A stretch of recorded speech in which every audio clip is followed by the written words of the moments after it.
আমরা দেখেছি এই কুলাঙ্গার ভারতের অমিত শাহ তিনি বাংলাদেশের মানুষকে ঝুলিয়ে পিটিয়ে মারার হুমকি দিয়েছে। আমরা দেখেছি বিজেপির নেতা প্রমোদ কিশোর তিনি বাংলাদেশকে ভেঙে খান খান করার ষড়যন্ত্র এবং হুমকি দিয়েছেন এবং তিনি বলেছেন বাংলাদেশে নাকি শেখ হাসিনার শেখ মুজিবুর ছাড়া তার কোনো বন্ধু নেই। আমরা আপনাদেরকে হুঁশিয়ার করতে বলতে চাই, আমরা পাকিস্তানের আগ্রাসন যেমন মানিনি, আমরা ভারতের আগ্রাসন মানিনি। ৭৮ বছরের যুবতীর সাথে আপনারা প্রেম করেছিলেন শেখ হাসিনার সাথে, বাংলাদেশের জনগণের সাথে আপনারা প্রেম করেন নাই, যার কারণে ভারতের আগ্রাসনকে আমরা তাড়াতে বাধ্য হয়েছি।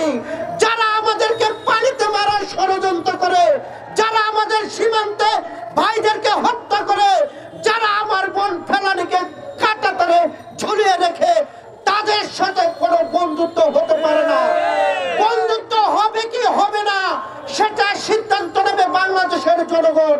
আমরা ভারতের বিপক্ষে নয়, তবে এই মোদী সরকারে যারা আছেন তাদের অপকর্মের বিরুদ্ধে, যারা গত ১৭ বছর আমাদের ভোট দিতে পারে নাই, কোনদিন থেকে গলা টিপে হত্যা করে ৭৮ বছরের যুবতীর সাথে প্রেম করে বাংলাদেশকে হত্যা করেছে, তাদের সাথে আমাদের কোনো বন্ধুত্ব নেই।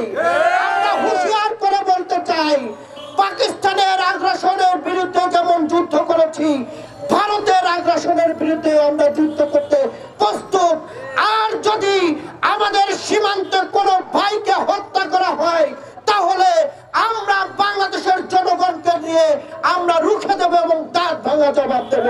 অন্তর্বর্তী সরকারের যিনি প্রধান, তিনি জাতিসংঘে যে বক্তব্য দিয়েছেন, এই বক্তব্যে তিনি প্রশংসিত হয়েছেন, কিন্তু অন্তর্বর্তী সরকারের প্রধানকে বুঝতে হবে আপনার পাশে চারিদিকে ভারতের প্রেতাত্মারা ঘুরে বেড়াচ্ছে আপনাকে বিতর্কিত করার জন্য।